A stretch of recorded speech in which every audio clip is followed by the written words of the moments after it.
महत्त्वाची कारवाई आपण केलेली आहे.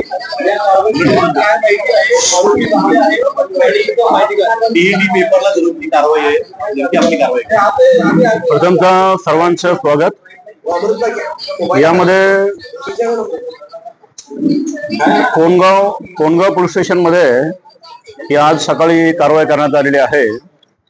यामध्ये परिमंडळ 2 चे डीसीपी श्री पवन बनसोड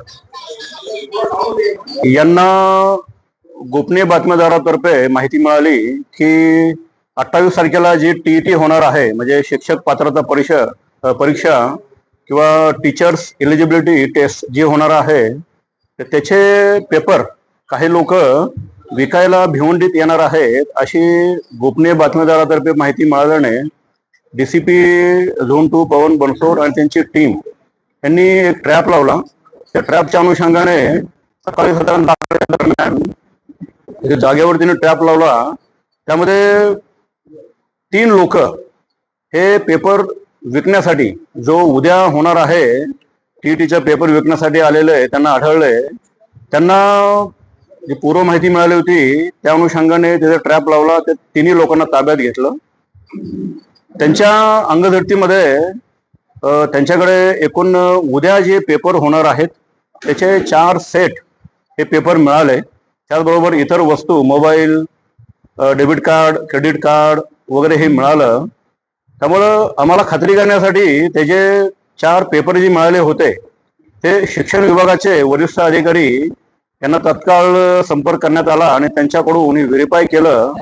त्यांनी पण त्यांची जी सिस्टम आहे, SOP आहे, त्याप्रमाणे हे पेपर जे होते ते त्यांनी व्हेरीफाय केले आणि असं आढळलं की उद्या जे पेपर होणार आहेत की हे जे पेपर विकणारे आहेत त्यांनी, आम्ही डिकॉय लावला होता, ट्रॅप लावला होता. त्यामध्ये जवळजवळ 1.5 करोड रुपये त्यांची अपेक्षा होती आणि ऍडव्हान्स मध्ये पण त्यांनी पैसे मागितले होते. त्या ट्रॅपमध्ये सगळ्या गोष्टी आम्ही रेकॉर्डवर घेऊन त्यांच्यावर गुन्हा दाखल केलेला आहे. यामध्ये तपासाचं गांभीर्य बघता, प्रकरणाचं गांभीर्य बघता वरिष्ठांच्या आदेशाने यामध्ये एक विशेष तपास पथकाची निर्मिती केलेली आहे. त्यामध्ये तपास पथकाचे हेड म्हणून डीसीपी श्री पवन बनसोड हे आहेत आणि त्यामध्ये या ठिकाणी 2 ACP आणि 9 PI, API आणि बाकी इतर एक 20 कर्मचारी अशी विशेष तपास पथक नेमलेला आहे. मार्गदर्शनानुसार हा तपास चालू आहे. पुढील तपासासाठी विविध ठिकाणी आमचे तपास पथक रवाना झालेले आहेत. यामध्ये सखोल तपास करण्यात येईल आणि जे निष्पन्न होतील, ज्यांचा सहभाग आढळेल त्यांच्यावर पुढील कायदेशीर कारवाई आम्ही करणार आहोत. हे पेपर फक्त भिवंडी किंवा ठाण्यामध्ये विकले गेले तर बाहेर आउट विकून तिकडे आहे. आता ह्याच्यामध्ये प्रथम दृष्ट्या आज सकाळी हे झालेलं आहे, शक्यता नाकारता येत नाहीये. इतर ठिकाणी पण विकल्याची काही माहिती आम्हाला मिळालेली आहे. त्यामुळे मेन आरोपी पकडल्यानंतर या बऱ्याचशा गोष्टीचा खुलासा होईल. त्यामुळे तपासामध्ये आम्ही सर्व शक्यता गृहीत धरून हा तपास चालू केलेला आहे. यामध्ये कोण कोण इन्व्हॉल्व असेल, कुठे कुठे विक्री केली असेल, या सर्व अनुषंगाने आमचा तपास चालू आहे. मुख्य आरोपी अजूनही फरार आहे. मुख्य आरोपी फरार आहे. काय आहे तिघांची नावं आहेत? तिघांची नावं काय आहेत? कुठून आलेली आहेत? कुठल्या राज्यातले आहेत? अच्छा, हे जे आहेत हे सध्या आमच्या ताब्यात 3 लोक आहेत. हे एक हरियाणाचा राहणार आहे, हे बिहार राज्यातील आहे. हे आता पण केलेल्या तपासामध्ये ही माहिती कळली की ते सगळे दिल्लीवरून आले होते. मग त्यांना कुठून पेपर मिळाला, कोण कोण ह्यामध्ये सहभाग आहे, या सर्वांचा तपास चालू आहे. पेपर त्यांनी ऑलरेडी विकला होता का विकायला आले होते? म्हणजे कोणाच्या हातात पडला होता? आजचा आमचा जो जी ट्रॅप लावलेला आहे त्यामध्ये ते विकायला आलेले होते असं कळलेलं आहे. परंतु यांनी हा पेपर कोणाकोणाला विकला होता, कोणकोणत्या सहभागी होतं, त्या अनुषंगाने पण आमचा तपास चालू आहे. ज्याला विकायला आले होते त्याची काय माहिती मिळाली का? नाही, या ठिकाणी आम्ही गोपनीय बातमीदारातर्फे ही माहिती कळली होती की ते विकायला येणार आहेत. त्यामुळे त्या अनुषंगाने आम्ही ट्रॅप लावला होता आणि त्या ट्रॅप मध्ये त्यांना ताब्यात घेतलेला आहे. नाही, याच्यामध्ये एकूण 1.5 करोड रुपये त्यांची अपेक्षा होती, तेवढी मागणी केली होती. त्यानंतर त्यांच्या सिस्टम प्रमाणे ते त्यांचे जे काही विकत घेणारे आहेत त्यांना विकणार आणि नंतर ते खाली जे कॅन्डिडेट आहेत, शिक्षक कॅन्डिडेट आहेत, त्यांना विविध रकमामध्ये पेपर देऊन ते विकणार होते.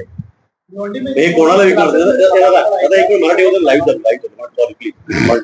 हे पेपर ज्याला विकायला होते ते कुठल्या विद्यार्थ्याला विकणार होते, कुठली शैक्षणिक संस्था होती, क्लासेस होते, काय होतं? सध्या अशी कुठली माहिती प्राथमिक दृष्ट्या समोर आलेली नाहीये, परंतु याच्यामध्ये आम्ही सर्व शक्यता गृहीत धरलेली आहे.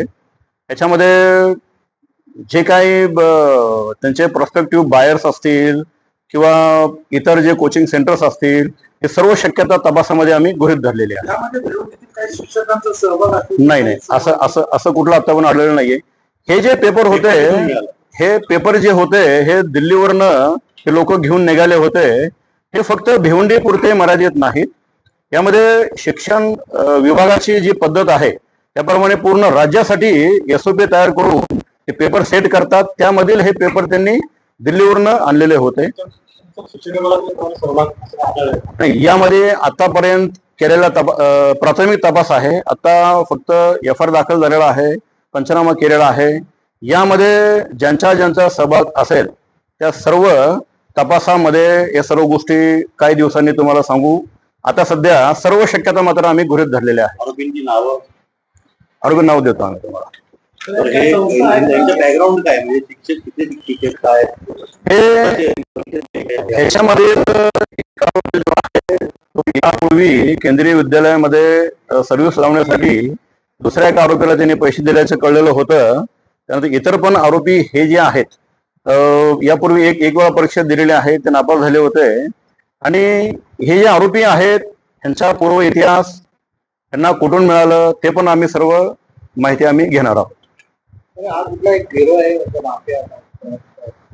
बिलकुल शक्यता नाकारता येत नाहीये, कारण ज्या तऱ्हेने हा एवढा गंभीर प्रकार झालेला आहे त्यामध्ये पुढे असू शकते. पण आम्ही विविध कलम पण लावलेले आहे आणि त्या आधाराने आम्ही कारवाई करणार आहोत.